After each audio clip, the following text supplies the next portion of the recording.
Meu filho tem 5 anos, o meu também, Tati. Estão ali tete a tete, 2016, né?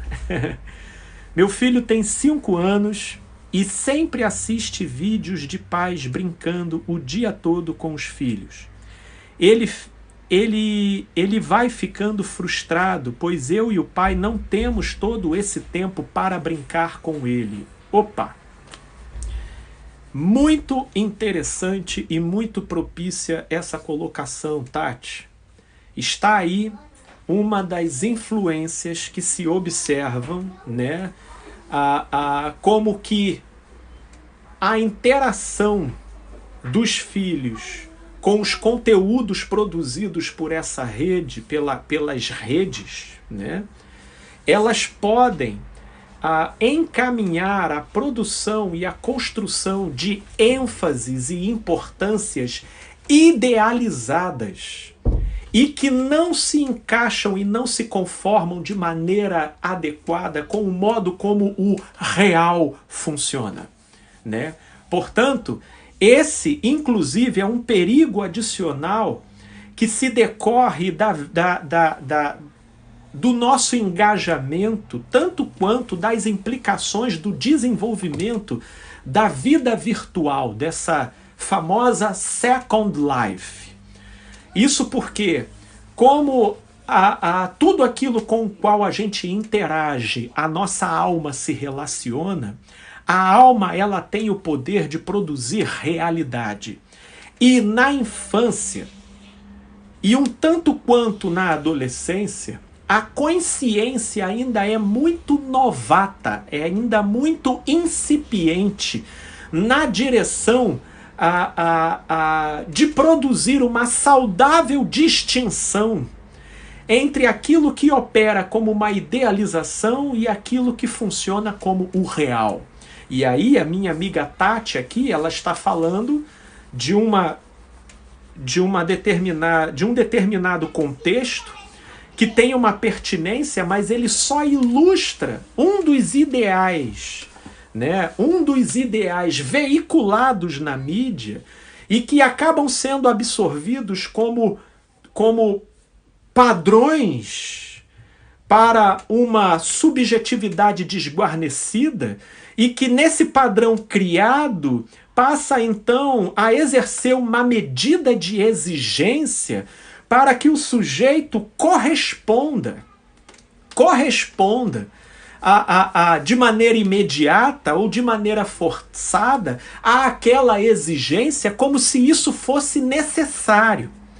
E aí, como o real da vida, ele funciona sempre de maneira distinta relativa ao modo como funciona o imaginário, então essa discrepância leva esse jovenzinho sempre a uma experiência de frustração.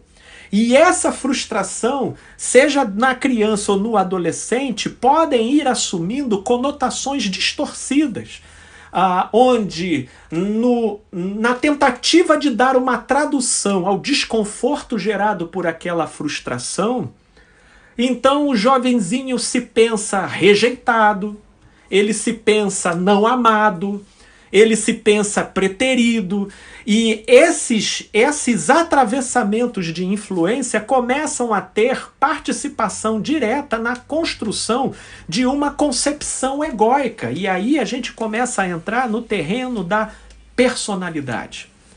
Personalidade foi algo que nós conceituamos de maneira muito precária na semana passada, porque acabamos enfatizando, né, os fatores fenomenológicos, né, das redes sociais na interação com a subjetividade. Porém, se estamos falando de personalidade, primeiro nós somos convidados, né, a ter aqui um entendimento básico, né? Embora isso dentro da psicologia você vai ter diversos ângulos diferenciados, tentando criar uma tradução acerca do que isso signifique.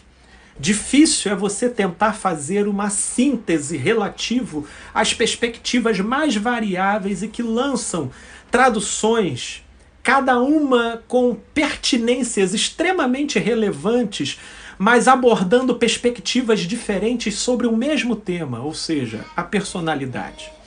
Portanto, de uma maneira geral, se eu pudesse aqui ousar uma hipersimplificação, e que, pelo amor de Deus, não vão copiar isso como forma de querer citar isso nas universidades, porque eu não tenho a menor pretensão acadêmica, o que eu quero aqui é propiciar uma maior facilitação para o entendimento, para a gente visualizar com a maior clareza possível as coisas dos quais nós estamos refletindo.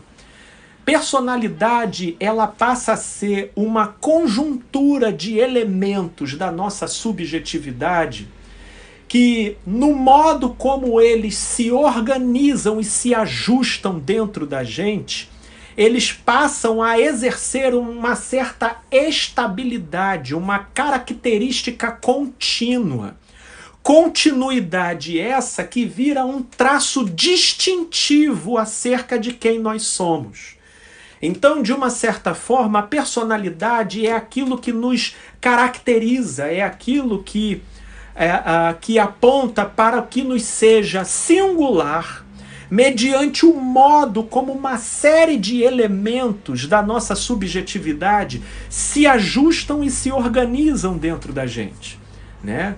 E aí esses elementos, ora em conflito, ora se ajustando, cada abordagem ou cada escola teórica dentro da psicologia vai estar trazendo uma nuance diferenciada. Quando nós estamos falando de redes sociais e personalidade, nós estamos falando de uma fonte com inesgotável produção de conteúdo,